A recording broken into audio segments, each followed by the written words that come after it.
So today we're going to show you how to wrap your hands using the Geezers boxing wrap. It gives you a helping hand with the this side down on the wrap.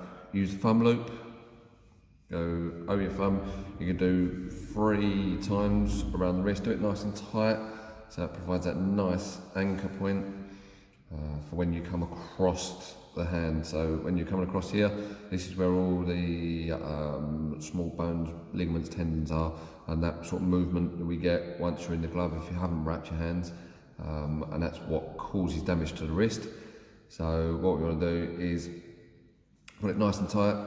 We're going to be using sponges to protect the knuckles, so don't worry too much about using a lot of the wrap across this area. This sponges do the job. So once you come across here, just make sure you can create a fist.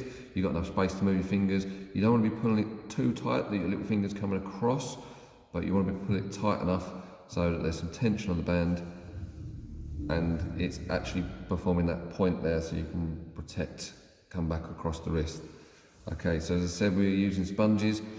So as you come up, this time we're going to try and put sponge in. We're on our own, so sometimes it's easier if someone's with you. You want the sponge to sit across the knuckles, just give you a little bit of protection. So we're just going to hold it down with our thumb like that. We are on our own, so it will be pulled into position by the wrap. As I say, sometimes it's easier if someone else is with you. You're going to pull it across like that. Normally 3 times around the knuckle should suffice to hold the sponge in place. You might need to adjust it a little bit to make sure that the sponge isn't going to move. You can do that with your other hand once it's held in place like that. Okay, so if you make a fist at this point, just make sure the sponge is sitting across the knuckles, and then once you've done that, we're going to come back across the back of the wrist. Make sure we get enough of the wrap protecting that area there, whereby those bones that we spoke about earlier are protected. You can use the wrist again as an anchor point, again keeping it nice and tight. Some people wrap the thumb. I prefer not to, because if you wrap the thumb ends up sticking out a little bit. I just find it a little bit uncomfortable. Some people go through the fingers and use those as anchor points. Again, that will hold the sponge in place. If you're going to do that, make sure when you come back out that the wrap is still around the same way, so you can go like that.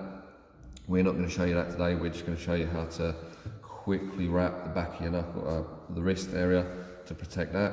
So we're going to come across there.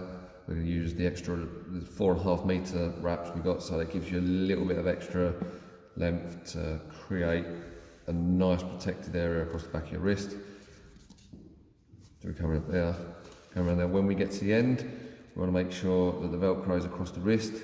If you're putting it underneath your hand and you're gripping it, it's going to come undone, it's going to be uncomfortable. So as you get to the end and you can feel the Velcro coming up, make sure we're back around the wrist area. Put it nice and tight. And that's how you wrap your hands.